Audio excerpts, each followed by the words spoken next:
Hello friends, जय हिंद। तो स्वागत है आपका अपना YouTube channel at the rate educational knowledge पे। गुड मॉर्निंग, राधे राधे प्यारे साथियों। आज का जो क्लास है वह 50 क्वेश्चंस का बहुविकल्पी है और वह सिर्फ सामाजिक विज्ञान की भूगोल वाले जितने अध्याय हैं वहाँ से उनका निचोड़ प्रश्नों का लेकर के हम आए हैं। अब तक का ये अपना सबसे बेहतरीन और अच्छा क्लास होगा। उम्मीद करते हैं कि आप सारे लोग इसे ज़्यादा से ज़्यादा शेयर करेंगे और अगर हमारे चैनल पर नए हैं तो चैनल को सब्सक्राइब जरूर करिए। चलिए इसी के साथ हम अपना क्लास शुरू करते हैं। क्वेश्चंस को देखिए और बड़े ही ध्यान से समझिए। ये क्लास आपका बहुत बेहतरीन क्लास है और यहाँ से जो भी आपका बहुविकल्पी प्रश्न बनने वाला उन सारे प्रश्नों को हम लेकर के आए। इस 50 क्वेश्चंस को अगर आप कर ले रहे हैं तो उम्मीद करते हैं कि जो भी भूगोल के प्रश्न बनने वाले हैं शायद वह प्रश्न यहाँ से कुछ मिल जाए। चलिए शुरू करते हैं। पहला प्रश्न है, निम्नलिखित में से कौन सी विधि मृदा संरक्षण में सहायक है? समोच्च जुताई, पट्टी फसल, आश्रय बेल्ट बनना, ढलानों पर उच्च और नीचे, ऊपर और नीचे। तो इसका जो ऑप्शन है ये हो जाएगा डी, ढलानों पर ऊपर और नीचे जुताई करना। अगला प्रश्न, निम्नलिखित में से कौन सा संसाधन लॉ अयस्क है? नवीकरणीय, जैविक, प्रवाह, गैर नवीकरणीय। पहले देखिए, बहुविकल्पी का मतलब ये होता है कि आप चारों प्रश्न के चारों विकल्पों को ध्यान से देख लें, फिर अपना उत्तर अपने तर्क से सही दें। तो गैर नवीकरणीय हो जाएगा।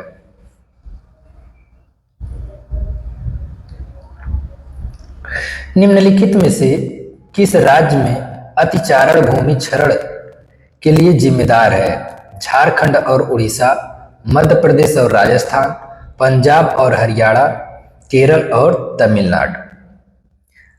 तो इसका जो विकल्प है वह मध्य प्रदेश और राजस्थान है। क्वेश्चंस को जब ध्यान से पढ़ेंगे तभी उनके चारों विकल्प को आप डिफाइन कर पाएंगे। यहाँ कह रहा, निम्नलिखित में से किस राज्य में अतिचारण भूमि क्षरण के लिए जिम्मेदार है, यानी अत्यधिक क्या हो सकता है? चारागाह।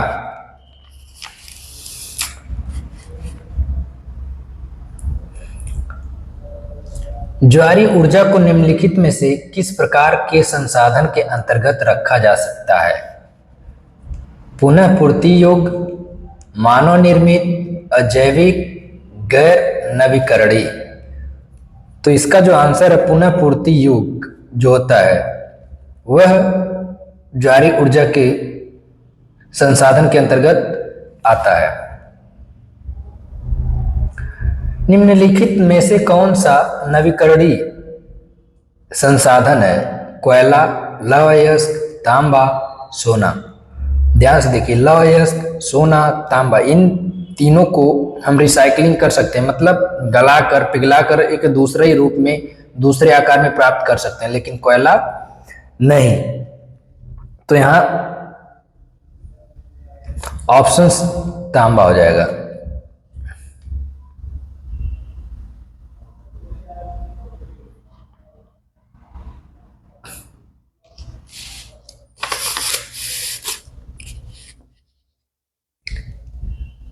लेकिन ये कहीं न कहीं किताब में गलत दिया होगा, ये आपका कोयला हो जाएगा क्योंकि ये तीनों का रूप लगभग सेम है और ये कहीं न कहीं हमें फिर पुनः प्राप्त हो सकते हैं।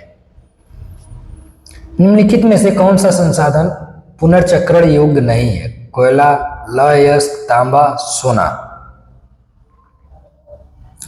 तो छठवें का ए कोयला हो जाएगा। इसका देख लीजिएगा, सी ही शायद है।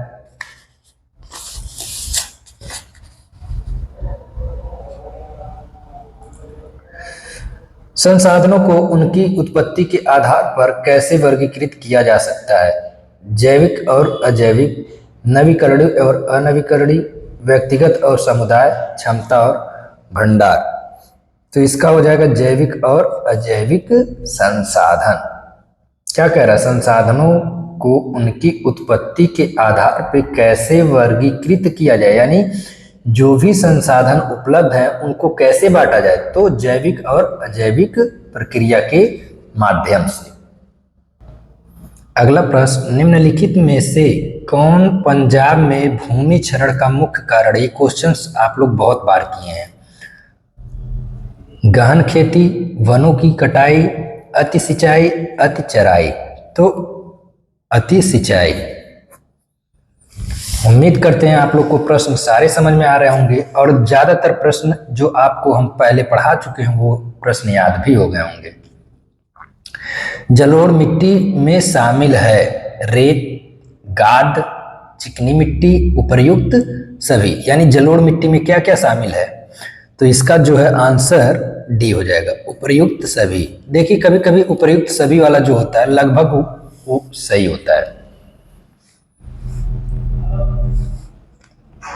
निम्नलिखित में से किस राज्य में सीढ़ीनुमा खेती की जाती है? पंजाब, उत्तर प्रदेश के मैदान, हरियाणा, उत्तराखंड। तो सीढ़ीदार नुमा खेती कहाँ की जाती है? जहाँ ढालू आकृति की जमीन हो, भूमि हो, या जहाँ ऊंचे ऊंचे पहाड़ी हो तो उत्तराखंड। ये सीधा दिख रहा है।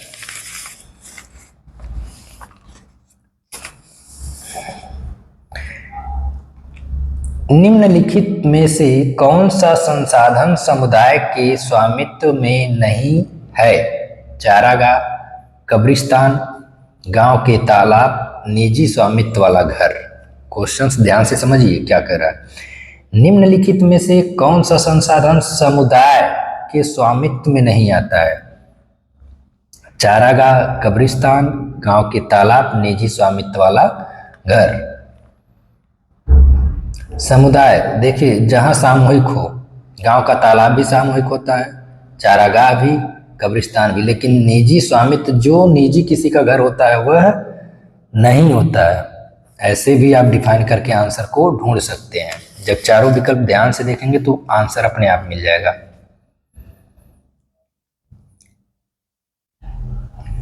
निम्नलिखित में से किस राज्य में काली मिट्टी पाई जाती है? जम्मू और कश्मीर, गुजरात, राजस्थान, झारखंड। तो यह 12 नंबर का विकल्प हो जाएगा बी, गुजरात में काली मिट्टी पाई जाती है। निम्नलिखित में से कौन भूमि क्षरण की जांच नहीं करता है? अतिचारण पर नियंत्रण, आश्रय बेल्ट बनाना, वनों की कटाई, वनीकरण। तो कौन सा नहीं करता है? वनों की कटाई।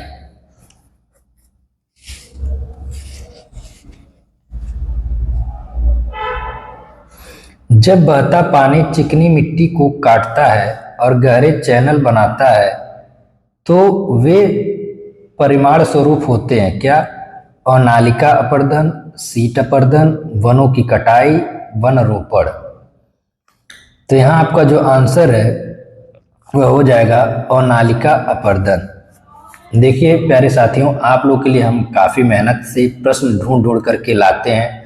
उन प्रश्नों के आंसर्स को ढूंढते हैं, फिर अपने हाथ से यहाँ देख सकते हैं कापी कलम से लिख करके मेहनत करके इसलिए ला रहे हैं ताकि आप लोग इसे पढ़ें और अपने परीक्षा में एक अच्छा अंक प्राप्त कर सकें। तो आप लोग का भी दायित्व बनता है उतने ही ईमानदारी से और उतने ही शिद्दत से क्लास को देखिए, ज़्यादा से ज़्यादा शेयर करिए और अपने कमेंट्स जरूर दीजिए। आपके कमेंट से हमें मनोबल, प्रोत्साहन मिलता है और क्लास को बेहतर से बेहतर बनाने का, बेहतर प्रश्नों को लेकर के आने का मनोबल मिलता है।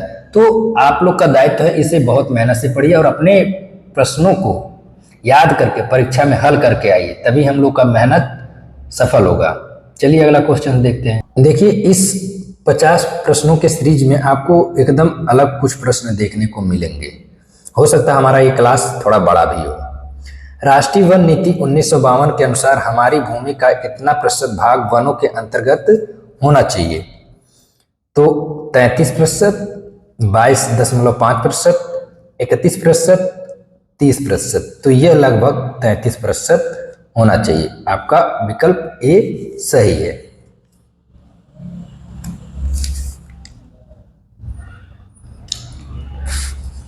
देखिए 16 नंबर क्वेश्चन क्या कह रहा है, कब्रिस्तान एक है, क्या है?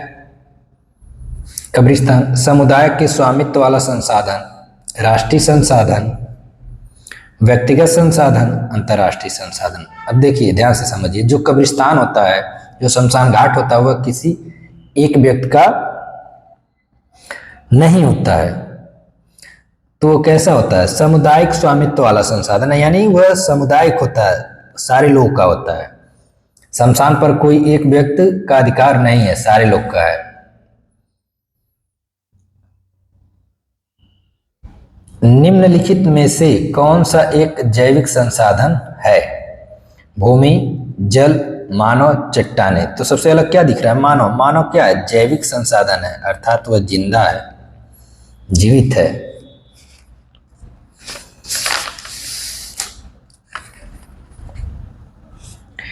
पर्यावरण में विविध सामग्रियां जो मानवीय आवश्यकताओं को पूरा करने की क्षमता रखती हैं, लेकिन मानव के पास उन तक पहुंचने के लिए उपयुक्त तकनीक नहीं है, उन्हें कहा जा सकता है संभावित संसाधन, स्टॉक, विकसित संसाधन, भंडार। तो क्या कहा जा सकता है? स्टॉक कहा जा सकता है।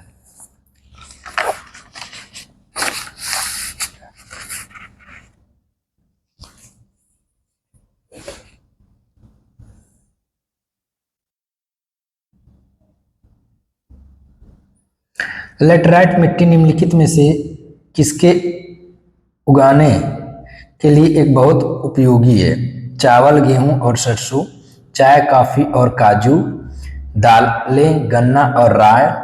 उपयुक्त में से कोई नहीं। तो किसके लिए है? चाय, कॉफी और काजू। आप लोग बताएंगे भारत में सबसे ज्यादा चाय की खेती किस राज्य में की जाती है? ये कमेंट्स में आंसर जरूर दीजिए। भारत का प्रादेशिक जल क्षेत्र कितनी दूरी तक फैला है? 12 किलोमीटर, 12 समुद्री मील, 19.2 मील, 200 समुद्री मील। तो कहाँ तक फैला हुआ है? 12 समुद्री मील तक। ये आंसर हो जाएगा। उम्मीद करते हैं सारे प्रश्न आपको समझ में बहुत अच्छे से आ रहे होंगे। निम्नलिखित में से कौन सा जैविक संसाधनों का उदाहरण है? चट्टान, लौह अयस्क, सोना, पशु। तो क्या हो जाएगा? पशु। जैविक संसाधन अर्थात जो जीवित हो, जो जनन करता हो, श्वास लेता हो, वृद्धि करता हो, वह जैविक संसाधन है। हर किसी की जरूरत के लिए पर्याप्त और किसी के लालच के नहीं, यह कथन निम्नलिखित में से किसने दिया है? यह एक क्वेश्चन आ गया था, तो हमने इसको भी लिख दिया है, इसको भी आप लोग देख लेंगे। विनोबा भावे, महात्मा गांधी, जवाहरलाल नेहरू, अटल बिहारी वाजपेयी। तो महात्मा गांधी।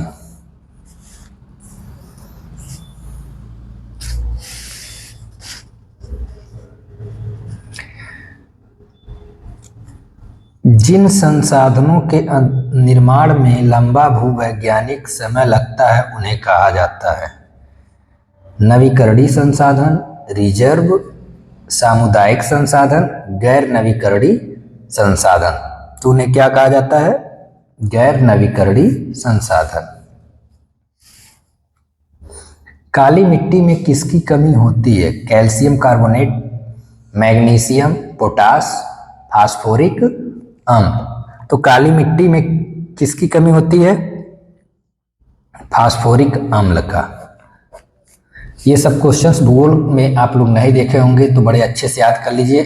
देखिए हम इस उम्मीद से क्वेश्चनों को करवा दे रहे हैं कि बोर्ड पेपर में 20 जो आपके बहुविकल्पी प्रश्न आते हैं वह एक भी मिस ना हो। 20 में 20 नंबर आप लाइए, उससे ज़्यादा हमें और क्या खुशी हो सकती है। आप लोग अच्छे अंक प्राप्त करें।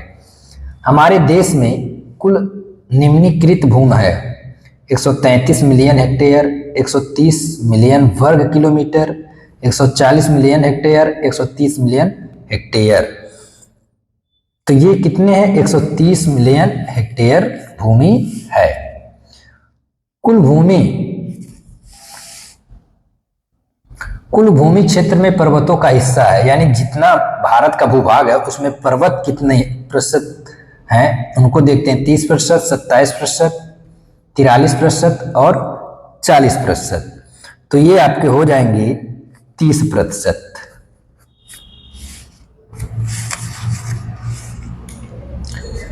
निम्नलिखित में से किस मिट्टी से स्ववायु संचार क्षमता होती है? देखिए यहां विकल्प भी नहीं लिखा गया है।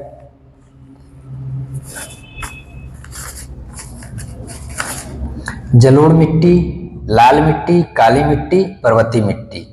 तो इसका जो आंसर है वह सी हो जाएगा, काली मिट्टी। अगला प्रश्न 28 नंबर देखेंगे। निम्नलिखित में से कौन सा एक जैविक संसाधन नहीं है? वनस्पति और जीव, चट्टाने, मत्स्य पालन, पशुधन। देखिए प्रश्न वही है, बस थोड़ा सा घुमा दिया। तो यहाँ क्या हो जाएगा? चट्टाने। वो सीधा दिख रहा है क्योंकि मछलियों में भी जान होता है, वनस्पति पेड़ पौधों जीव जंतुओं में भी जान होता है, और पशुधन जो हमारे पशु या जानवर होते हैं उनमें भी जान होता है। तो वह जैविक संसाधन में ही आते हैं। चट्टान हमारा जैविक संसाधन में नहीं आता है।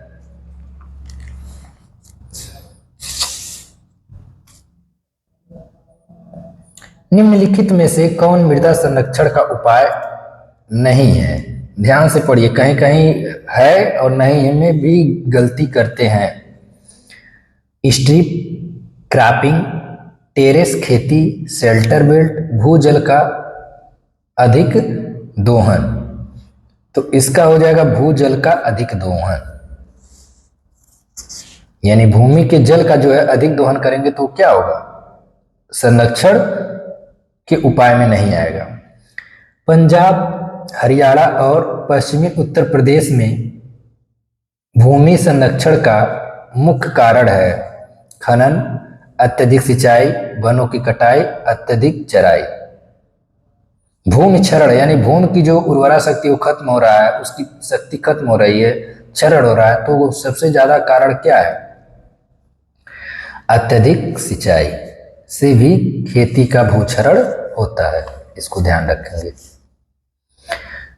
कौन सा ठंडा रेगिस्तान देश के बाकी हिस्सों से अपेक्षाकृत अलग है? लेह, कारगिल, लद्दाख, द्रास। लद्दाख।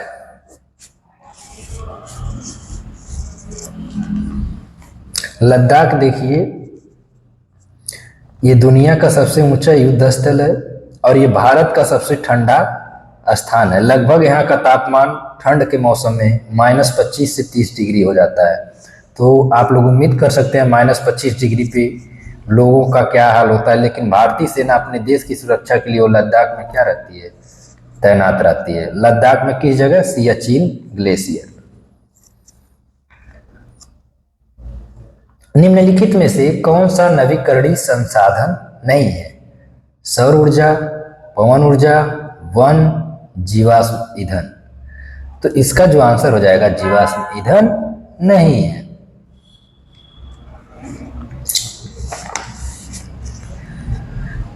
लाल मिट्टी अधिकतर कहाँ पाई जाती है?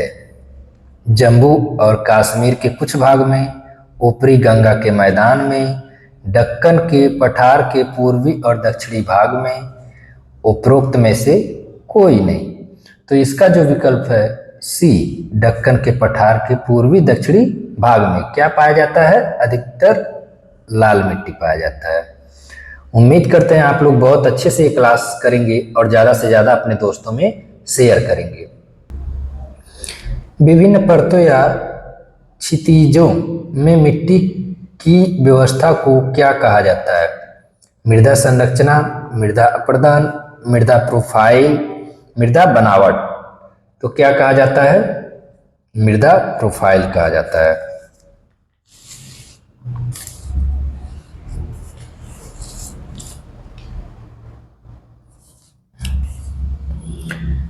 ज्वारीय ऊर्जा को निम्नलिखित में से किस प्रकार के संसाधन के अंतर्गत रखा जा सकता है? मानव निर्मित, जैविक, गैर पुनर्चक्रणीय इनमें से कोई नहीं, तो इनमें से कोई नहीं होगा।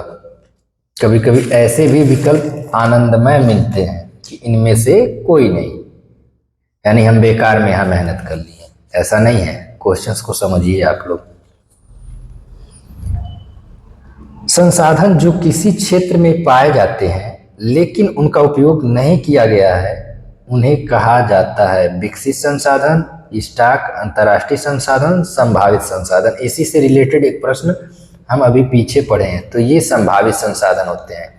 यहाँ समझिए लाइन क्या कह रहा है। संसाधन जो किसी क्षेत्र में पाए जाते हैं, यानी वह उपलब्ध तो हैं लेकिन उनका उपयोग नहीं किया गया है, यानी उन्हें भविष्य के लिए हम संरक्षित करके रख रहे हैं, उन्हें बना रहे हैं, तो वह संभावित संसाधन होते हैं। निम्नलिखित में से किस प्रकार के संसाधनों के अंतर्गत सौर ऊर्जा को वर्गीकृत किया जा सकता है, यानी बांटा जा सकता है? प्रवाह संसाधन, मानव निर्मित संसाधन, गैर पुनर्चक्रणीय संसाधन, समाप्त होने वाला संसाधन। तो किसके आधार पर बांटेंगे? प्रवाह संसाधन। काली मिट्टी को और क्या कहा जाता है? बांगर, खादर, रेगूर, ह्यूमस। तो क्या कहा जाता है? रेगूर। काली मिट्टी को हम किस नाम से जानते हैं? रेगूर मिट्टी के नाम से जानते हैं। निम्नलिखित में से किस राज्य में काली मिट्टी पाई जाती है? क्वेश्चन फिर रिपीट हो रहा है, लेकिन यहाँ विकल्प हमारे कुछ और भी हैं। जम्मू और कश्मीर, बिहार, राजस्थान, झारखंड। तो इसका विकल्प क्या हो जाएगा? राजस्थान, क्योंकि गुजरात में मिलता है तो राजस्थान के भी कुछ हिस्सों में काली मिट्टी पाई जाती है। वैश्विक पारिस्थितिकी संकटों जैसे ग्लोबल वार्मिंग और पर्यावरण प्रदूषण के पीछे मुख्य कारण क्या है? संसाधनों की कमी, कुछ हाथों में संसाधनों का संचय, संसाधनों का अंधाधुंध दोहन, संसाधनों का उपयोग। तो इसका जो आंसर है, संसाधनों का आंख बंद करके दोहन करना, यानी उपयोग करना।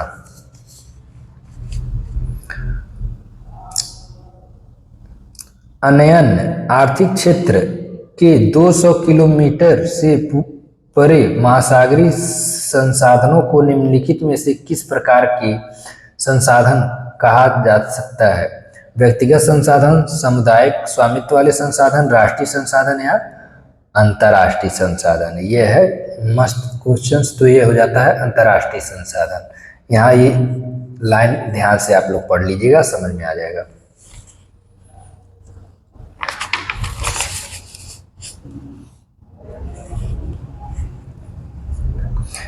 किस पंचवर्षीय योजना से भारत ने संसाधन नियोजन के लक्ष्यों, यानी लक्ष्य प्राप्त करने के लिए ठोस प्रयास किए? लक्ष्यों को प्राप्त करने के लिए ठोस प्रयास किए। पहली पंचवर्षीय योजना, 5वीं वार्षिक योजनाएं, 10वीं पंचवर्षीय योजना। तो इसका जो आंसर है वह पहली पंचवर्षीय योजना होगा। स्वामित्व के आधार पर वृक्षारोपण को निम्नलिखित में से किस प्रकार के संसाधन के रूप में बेहतर माना जा सकता है? व्यक्तिगत संसाधन, समुदाय के स्वामित्व वाला संसाधन, राष्ट्रीय संसाधन, अंतर्राष्ट्रीय संसाधन। तो यह व्यक्तिगत संसाधन माना जाता है। स्वामित्व का मतलब होता है जो उसका खुद मालिक हो, मुखी, मतलब ये कह लीजिए जिसका उस पर अधिकार हो, तो व्यक्तिगत संसाधन पे ही होता है। प्यारे साथियों, हमारा क्लास थोड़ा सा बड़ा जरूर है, लेकिन बेहतरीन क्वेश्चनों के साथ ये क्लास लेकर के आए हैं। शायद भूगोल से जो भी प्रश्न बनने वाले हैं, महत्वपूर्ण प्रश्न, वो आपको इस 50 प्रश्नों में कहीं ना कहीं देखने के लिए मिल जाएंगे, वह देखने को मिल सकते हैं। लेटराइट मिट्टी निम्नलिखित में से किसकी खेती के लिए बहुत उपयोगी है? चावल, गेहूं, सरसों, चाय, कॉफी और काजू, दालें, गन्ना और राल, उपयुक्त में से कोई नहीं। ये क्वेश्चन से एक बार शायद फिर रिपीट हो रहा है, तो इसे आप लोग ध्यान से देख लेंगे। निम्नलिखित में से कौन सी विधि मृदा संरक्षण में सहायक नहीं होगी? समोच्च जुताई, पट्टी फसल, आश्रय बेल्ट बनाना, ढलानों पर ऊपर नीचे जुताई करना। तो इसका आंसर डी हो जाएगा। ये भी क्वेश्चन रिपीट है, था अब हमारे लिस्ट में, तो उसको भी लिस्ट ही कर लिए, नोट कर लिए, 2 बार रिपीट हो जाएगा, कोई बात नहीं। ढलानों से पानी के प्रवाह को धीमा करने के लिए समोच्च रेखाओं के साथ जुताई को कहा जाता है स्ट्रिप क्रॉपिंग, सीड इरोजन, समोच्च जुताई, टेरेस खेती। तो इसका जो आंसर है टेरेस खेती हो जाएगा। जीवन की गुणवत्ता और वैश्विक शांति को बनाए रखने के लिए क्या आवश्यक है? संसाधनों का उपयोग रोकना, भविष्य के लिए संसाधनों को बचाना, संसाधनों का दोहन, संसाधनों का समान वितरण। तो संसाधनों का समान वितरण करना ही आंसर हमारा हो जाएगा। भूमि, वह भूमि जो 5 कृषि वर्षों से अधिक समय तक बिना खेती के छोड़ी जाती है कहलाती है चारागाह भूमि, कृषि योग्य बंजर भूमि, वर्तमान परती। तो क्या कहलाती है ये? वर्तमान परती कहलाती है। भारत में कोयला कितने प्रकार का पाया जाता है? 2 प्रकार, 5, 4 या 6? तो यह 4 प्रकार का। आप लोग लिखेंगे कौन कौन प्रकार के कोयले पाए जाते हैं और सबसे अच्छा और सबसे निम्न प्रकार का कोयला कौन है। ये आप लोग के लिए होमवर्क रहेगा, हमें कमेंट्स में जरूर बताएंगे। मवेशियों और पशुओं के चराने के लिए उपयोग की जाने वाली भूमि को क्या कहा जाता है? वन, बंजर भूमि, चारागाह भूमि, परती भूमि। तो क्या कहा जाता है? चारागाह भूमि, जहाँ मवेशी लोग अपने पशुओं को क्या करते हैं? चराते हैं। तो ये हमारे कुछ प्रश्न थे प्यारे साथियों। उम्मीद करते हैं क्लास बहुत अच्छा लगा होगा। और ऐसे ही अभी आप लोग का इतिहास, फिर नागरिक शास्त्र और अर्थशास्त्र के 50-50 क्वेश्चन या 40 क्वेश्चन के सीरीज लेकर के हम आने वाले हैं।